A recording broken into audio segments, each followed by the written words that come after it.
우리 삶에 어려움의 때는 뭔가 할 수 있고 가졌고 섰다고 여겨지는 때가 아니라 아무것도 할 수 없다고 여겨질 때이지만, 그러나 성경은 오히려 역으로 말합니다.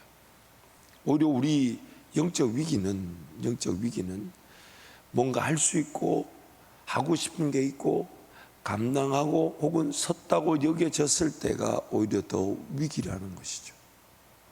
왜냐하면 우리가 잘 압니다.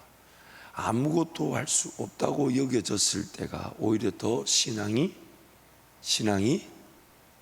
좋았나요? 나빴나요? 좀 당해봐야 알 것 같아요. 어때요?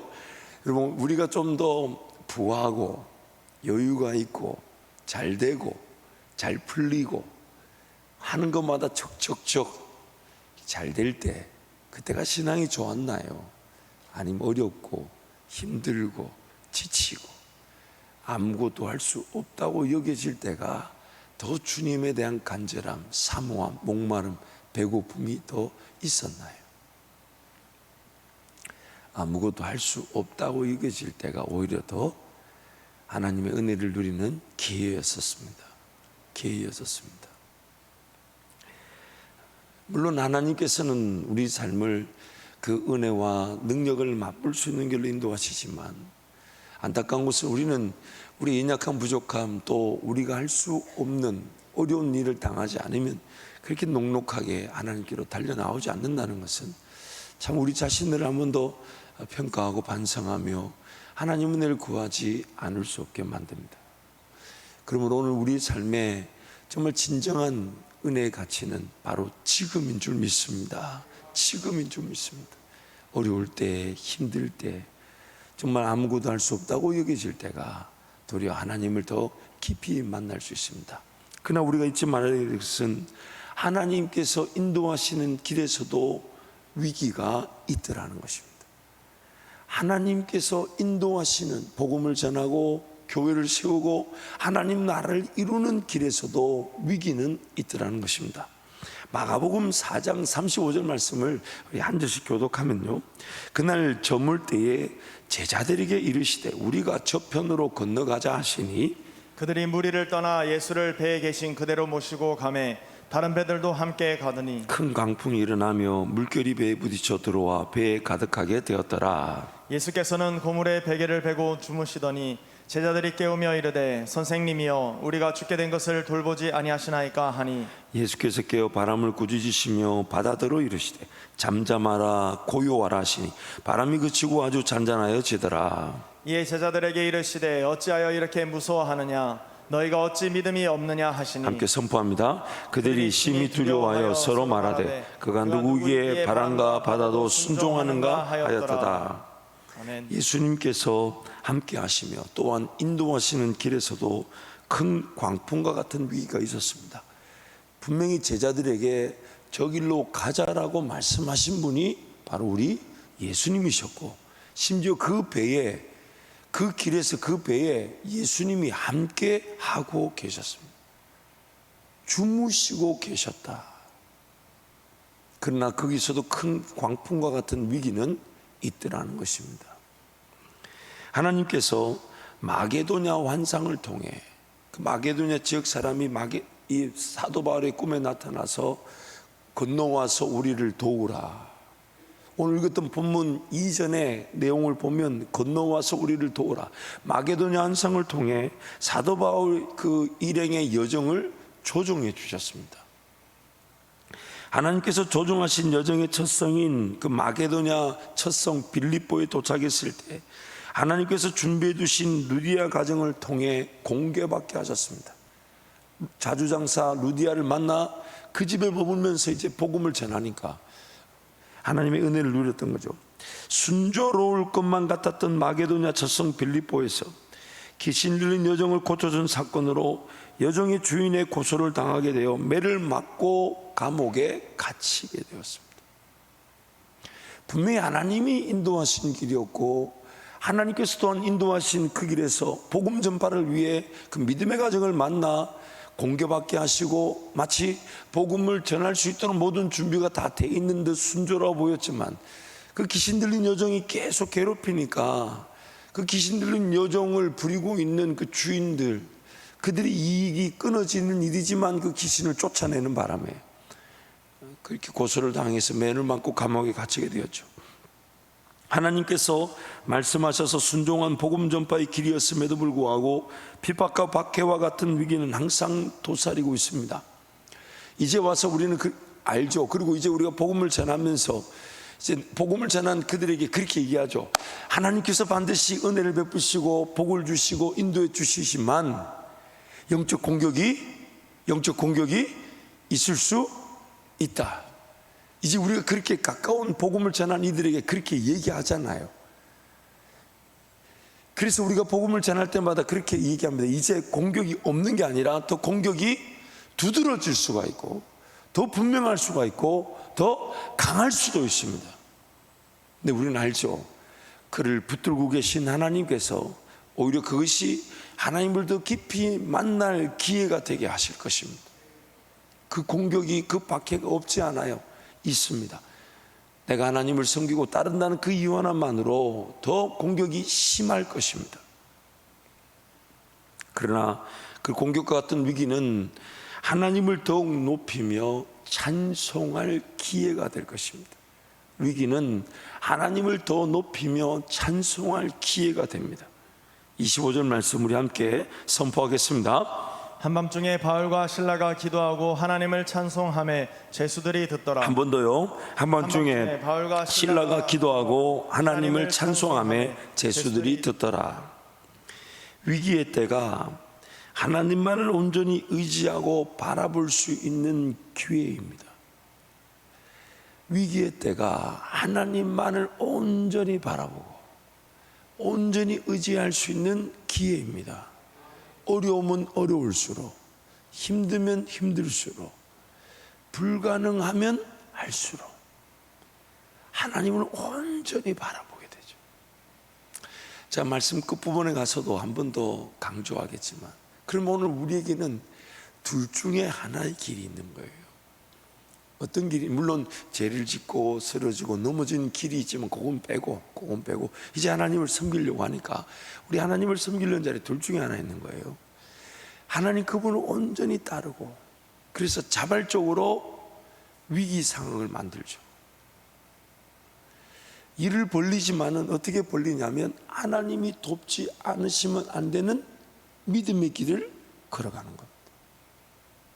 과연 일이 될까? 정말 하나님이 도우시지 않으면 안 되는데, 하나님이 함께 하지 않으시면 안 되는데, 항상 가능성을 묻지 않아요. 하나님께 기도하며 은혜를 구할 때마다 하나님이 너 이 길 한번 가볼래? 할 때 하나님 제 실력으로는 이거 안 될 것 같아요. 과연 그렇게 재정을 쏟아부어도 될까요? 과연 그렇게 순종해도 될까요? 정말 괜찮을까요? 그러면서 기도하면 또 묻는 거죠. 하나님 괜찮을까요? 그때 하나님이 감동을 주시고 확신을 주시면 그 발을 탁 내딛게 될 때, 그때 그 발 내딛는 나부터 위기상을 느끼게 됩니다. 과연 내가 이거 제대로 가는 게 맞을까? 과연 이렇게 재정을 쏟아붓고 시간을 쓰고 우리 성도들한테 이 길로 가자고 하는 게 맞을까? 아니면 어떡하지? 힘들면 어떡하지? 열매가 없으면 어떡하지? 불안하죠. 염려가 되죠. 그럴 때 더 엎드리게 됩니다. 하나님 도와주셔야 합니다. 이미 저질러 버렸습니다. 이미 시도해 버렸습니다. 하나님 이미 이 길을 걸어갑니다. 자발적으로 내가 믿음의 길을 걸어갈 때 우리는 자발적인 위기 상황을 직면하게 되지만 그 위기 상황은 하나님 그분을 더 의지하기 위한 길이 됩니다. 근데 만약 이 길을 걸어가지 않으면요, 뭐가 위기가 되냐면 내 욕심이나 정욕, 세상의 자랑, 마귀의 미혹에 쓰러지고 넘어진 위기 상황을 만나게 됩니다. 왜냐하면 내 시간과 물질이 하나님 그분이 원하시는 믿음의 길을 걸어가지 않으면요, 그럼 시간과 물질이 가만히 있을까요? 아무 때도 안 쓰여지고 가만히 있나요? 오히려 위기 상황을 자초하게 되죠. 그러므로 오늘 우리에게 주어진 은혜는 어느 쪽의 위기 상황을 걸어갈 것인가. 정말 하나님 그분이 원하시는 그 영적 대적 세력들을 물리치고 영혼들을 살려내며 그런 교회가 가진 그 간당간당한 그 위기 속에서의 하나님의 은혜를 마치 지금 이 순간에 예배를 사수하고 기도를 사수하는 일이 공격이 되고 박해가 되어도 이 위기 상황에 내가 참여하여 내가 들어가 기도할 것인가. 그렇지 않으면 내 죄, 내 연약함, 세상의 죄, 마귀의 공격, 그런 핍박과 박해를 어쩔 수 없이 당하는 그런 넘어지고 쓰러진 자리의 위기 상황을 자초할 것인가. 오늘 우리는 하나님 그분의 은혜를 어떻게든 누리게 되지만은 죄에 빠져서 건짐을 받는 것인가, 아니면 성령 충만하여 은혜를 누리는 것인가. 그래서 오늘 우리는 어떻게든 위기를 통해 하나님을 높이고 찬양하게 되어 있습니다. 한번 이렇게 비교해 볼까요? 주의 나라와 영광을 위해 길을 걸어가지 않는다면 사도 바울이 처한 복음 때문에 감옥에 갇히고, 그러나 감옥에 갇혔지만은 하나님을 찬송할 수 있고 밤새 기도할 수 있는 이런 은혜가 오늘 내가 믿음의 길을 걸어가지 않는다면 맛볼 수 있는 은혜일까요? 우리가 당하는 위기가 어떤 종류의 위기인지를 한번 살펴보면 압니다. 내가 당하고 있는 위기가 어떤 위기인지를 살펴보면 알아요. 하나님이 모든 것을 지켜보고 계셔서 나를 도우시고 해결해 주실 것인데, 그것이 안 믿어져서 이것 해결해 달라, 저것 도와달라 이렇게 기도하고 있을 수가 있고요. 정반대로 그런 물질적인 부분이나 나의 삶에 대한 부분이 아니라 영혼을 위해, 하나님 나라를 위해, 선교를 위해, 근데 그 상황이 위기처럼 느껴져서 은혜를 구하는 길이 있단 말이죠. 오늘 나는 어느 위기 상황에 있습니까? 나는 어느 위기 상황에 있습니까? 또한 위기의 때가 모든 인간적 실력과 방법과 경험과 지식을 온전히 포기할 수 있는 기회입니다. 위기란 말 자체가 뭡니까? 내 실력이 소용없더라는 겁니다. 내 방법과 내 계획과 내 경험이 아무 소용이 없더라는 겁니다. 그렇기 때문에 하나님을 온전히 인정할 수 있는 기회가 된다는 것입니다. 또한 위기의 때가 하나님의 백성이 하나님을 어떻게 의지하는가를 보여주는, 확인시켜주는 기회가 됩니다. 내가 지금 하나님을 어떻게 여기고 있는가? 내가 하나님을 어떻게 믿고 있는가? 내가 하나님을 어떻게 의지하고 있는가? 이게 위기의 때가 되면 이게 탁 확인되게 되죠.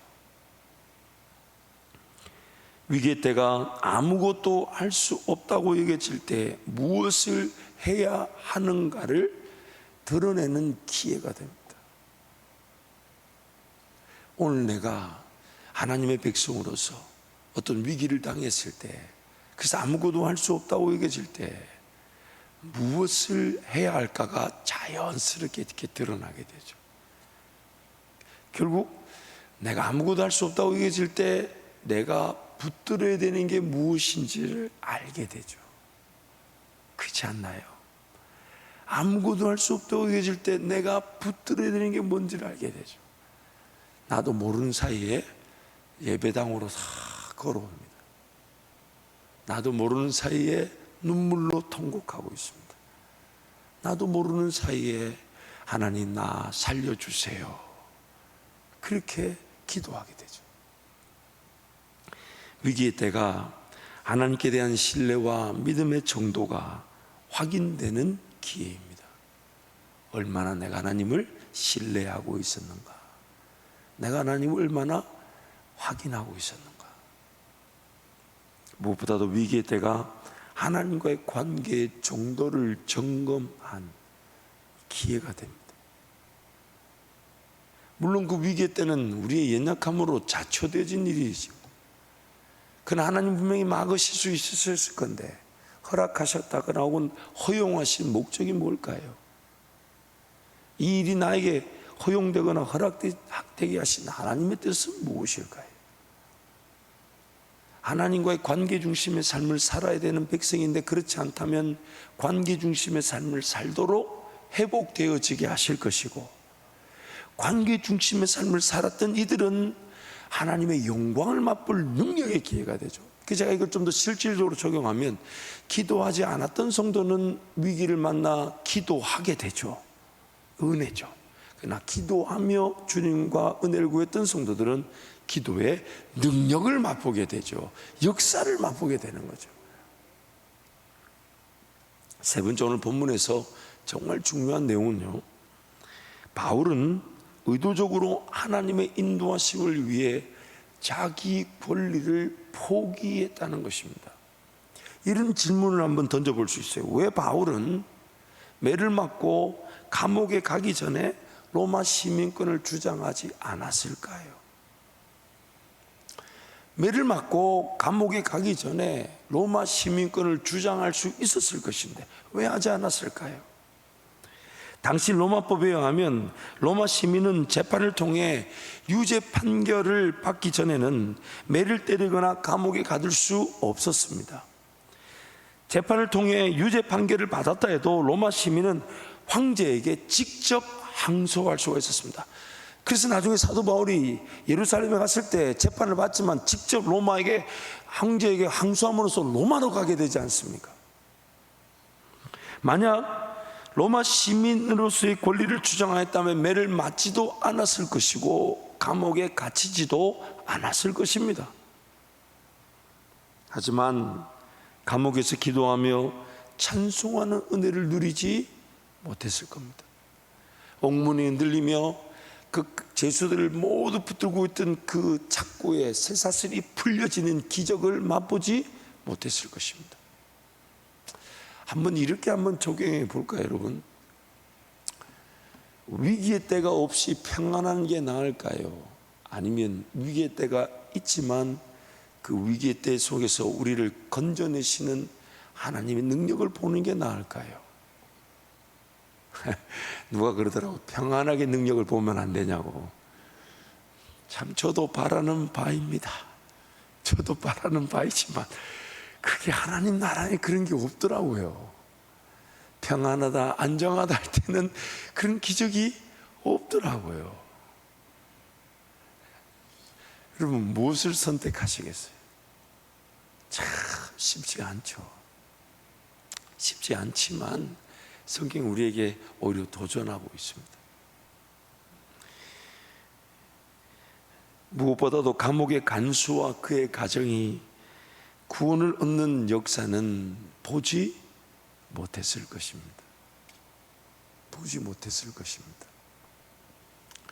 오늘 우리가 당한 위기, 이 아무것도 할 수 없다고 여겨지는 때는 분명히 하나님의 계획과 하나님의 주권과 주관하심과 인도하심 속에 일어나는 일들입니다.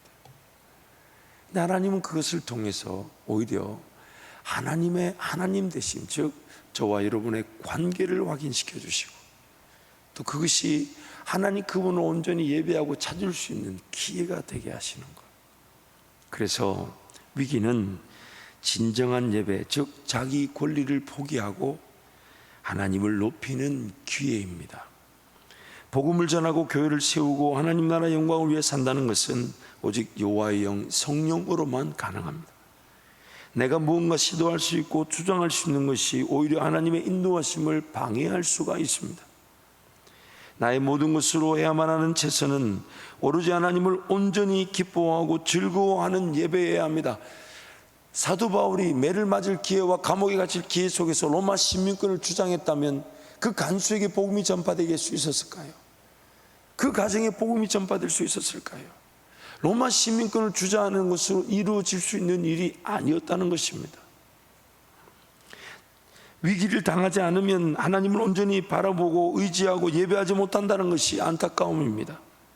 하나님의 극적 인도하심을 바라고 사모하고 누리기를 원한다면 찬송과 기도로 하나님을 예배함으로 기다리는 것이 유일한 방법입니다. 유일한 방법. 심지어 부당한 일을 억울하게 당한 상태를 할지라도 하나님께서 지켜보고 계시기에 그분께 모든 것을 맡겨두고 그저 찬송과 기도로 하나님을 예배하는 것이 위기를 극복하는 능력인 것입니다. 그래서 고린도전서 9장 12절에 사도 바울이 이렇게 고백하죠. 함께 선포하겠습니다. 다른 이들도 너희에게 이런 권리를 가졌거든 하물며 우리일까 보냐. 그러나 우리가 이 권리를 쓰지 아니하고 범사에 참는 것은 그리스도의 복음에 아무 장애가 없게 하려 함이로다. 내가 연약하고 부족하고 감당할 수 없어서 은혜를 구하는 위기도 하나님의 은혜지만은 내가 뭘 할 수 있다는 내 가진 것, 주어진 것, 세상 모든 사람들, 내 주변 모든 이들도 마땅히 그 영향력과 가치를 인정할 만한 그 권리조차도 사용하지 않는 것, 분명히 합법적인 것입니다. 그것도 하나님이 주신 은혜일 겁니다. 근데 그걸 쓰지 않는다는 것. 과연 그 자기 권리가 무엇일까요? 내가 못한다, 어렵다, 힘들다, 부족하다. 그래서 하나님의 은혜를 구하는 그 측면을 얘기하는 게 아닙니다. 나에게 이미 주어졌고 마땅히 이것을 쓸 수 있고 써도 괜찮은 것인데 쓰지 않는 겁니다. 사도 바울은 그걸 쓰지 않은 것이 오히려 매를 맞았습니다. 감옥에 갇혔습니다. 근데 그것이 복음이 전파되고 찬송과 기도를 통한 하나님의 기적의 역사를 보게 하더라는 것이. 고린도전서 9장 18절 19절 함께 선포하겠습니다. 그런즉 내 상이 무엇이냐. 내가 복음을 전할 때 값없이 전하고 복음으로 말미암아 내게 있는 권리를 다 쓰지 아니하는 이것이로다. 내가 모든 사람에게서 자유로우나 스스로 모든 사람에게 종이 된 것은 더 많은 사람을 얻고자 함이라. 사도 바울은 철저하게 쓸 수 있는 합법적인 권리조차도 내려놓았습니다. 그리고 나중에 지나고 보니까 하나님이 그를 부르신 그 하나님의 뜻이 사도 바울의 자기 권리를 내려놓는 그 자리에서 하나님의 뜻이 이루어지는데, 그 뜻이 무엇이냐? 사도 바울을 처음 불렀을 때 사도 바울을 통한 하나님의 뜻은 사도행전 9장 15절 16절 함께 선포하겠습니다. 주께서 이르시되 가라. 이 사람은 내 이름을 이방인과 임금들과 이스라엘 자손들에게 전하기 위하여 택한 나의 그릇이라. 그가 내 이름을 위하여 얼마나 고난을 받아야 할 것을 내가 그에게 보이리라 하시니. 사도 바울을 부르셨을 때 사도 바울을 향한 하나님의 뜻은 예수 그리스도를 위해 고난을 받는 것. 사도 바울만의 분명한 사명이자 정체성일 수 있겠지만 오늘 우리도 그러합니다. 우리도 그러합니다. 의도적으로 자기의 권리를 내려놓고 하나님의 인도하심에 따라 순종하며 걸어가고자 할 때에 어떤 위기 상황이든지 간에 하나님께 찬송하고 기도하는 예배를 통해 극복될 뿐 아니라 위기가 아닌 하나님의 역사를 보게 되는 기회가 될 것입니다. 사도 바울은 의도적 자기 권리 포기를 통해 하나님의 인도하심을 더욱 분명하게 따라가며 경험할 수 있었습니다. 이것이 사도 바울의 전도 여행을 통한 하나님의 훈련 방식이었습니다. 자기 권리 포기를 통해 하나님의 뜻, 즉 복음을 위하여 어떠한 고난도 감내하고 이겨내어 수많은 생명들이 주께로 돌아오는 역사를 보게 되었습니다. 수많은 박해와 핍박이 기다린다는 것을 알면서도 모든 판단과 결정까지도 포기하고 오직 성령 하나님만을 의지하여 예루살렘으로 향하는 믿음의 사람으로 세워지게 되었습니다. 이제 이 장면이 사도행전에서 나오는 사도 바울의 마지막 장면입니다. 나의 달려갈 길 곧 주 예수께 받은 사명, 하나님의 은혜의 복음을 전하라 하면은 나의 생명을 조금도 귀한 것으로 여기지 않겠다. 그리고 하나님께서는 자기 권리를 포기한 채 성령 하나님만 의지하여 예루살렘을 향한 사도 바울에게 그가 그토록 가고 싶어 했던 로마로 인도되어지게 하셨는데, 그 과정 속에서 사도 바울이 가지고 있었던 로마 시민권이 사용되어지게 하셨죠. 그래서 사도 바울이 로마서 8장 28절에 그 유명한 고백을 하지 않습니까? 우리 함께 선포하겠습니다. 우리가 알거니와 하나님의 사랑하는 자 곧 그의 뜻대로 부르심을 입은 자들에게는 모든 것이 합력하여 선을 이루느니라. 아멘. 여러분, 오늘 우리에게 위기는요, 실제적인 어려움을 당하는 것이 위기일 수도 있습니다. 어떤 내가 하지 못하고 연약하고 부족하여 감당하지 못하는 것도 위기일 수 있습니다. 그러나 오히려 오늘 우리의 위기는요, 부활의 영광을 맛보지 못한 것이라기보다는 고난에 참여하지 않는 것이 위기가 아닐까요? 뭔가 내 욕심, 정욕을 거절하고 누릴 수 있는 것들을 거절하고 가질 수 있는 것들을 거절하고 이미 가진 것조차도 내가 내려놓고 하나님께 맡기고 의지하고 삶의 미래에 대한 부담감도 있죠. 그러나 그것을 내 방법대로 준비하기보다는 하나님 방식대로 맡겨놓고 기꺼이 고난에 참여하고자 하는 것, 기꺼이 고난에 동참하고자 하는 것, 그러한 일들이 없는 것이 오히려 우리에겐 더 위기 아닐까요? 위기는 하나님만을 온전히 기뻐하고 즐거워하지 못하는 것이 위기입니다. 위기는 하나님의 음성이 들리지 않음에도 살아갈 수 있다는 것이 위기입니다. 위기는 하나님의 인도하심을 기다리지 않고서도 선택하고 결정할 수 있다는 것이 위기입니다. 위기는 아무것도 할 수 없는 때보다는 무언가 할 수 있다고 여기는 때가 위기입니다. 위기는 하나님만을 온전히 기다리는 찬송과 기도가 식어져 있다는 것이 위기입니다. 위기입니다. 오늘 우리의 삶에 오히려 이런 코로나 사태를 통한 피할 수 없는 위기를 당했을 때 하나님께서는 오히려 우리가 깨달아야 될 위기를 깨닫기를 원하실 것입니다. 지금 우리 코로나보다 더 큰 위기가 어쩌면 하나님과 나와의 관계가 식어져 있다는 것, 코로나 이런 바이러스의 위기보다 더 큰 위기가 이럴 때 그 일을 핑계대어 예배하지 않고 기도하지 않고 있다는 것이 위기라는 것. 오늘 코로나 사태로 인해서 어려워진 가정, 어려워진 경제 위기, 이것도 위기지만 더 큰 위기는 하나님께서 이것을 나에게 돌파구로 삼아주셔서 하나님의 능력을 맛보게 하실 것인데 내가 잠잠히 있다는 것이 위기라는 것. 하나님께서 오히려 그것을 깨닫게 하실 것입니다. 그러면 여러분, 이 코로나 사태 중에 예배가 사수되어지고 기도가 사수되어지고 그래서 하나님께 달려나온 우리에게 하나님 오히려 더 놀라운 만지심과 임재와 음성과 하나님의 꿈을 발견하고 비전을 발견하고 더 놀라운 믿음의 길을 걸어가게 하실 것입니다. 우리 찬양하겠습니다.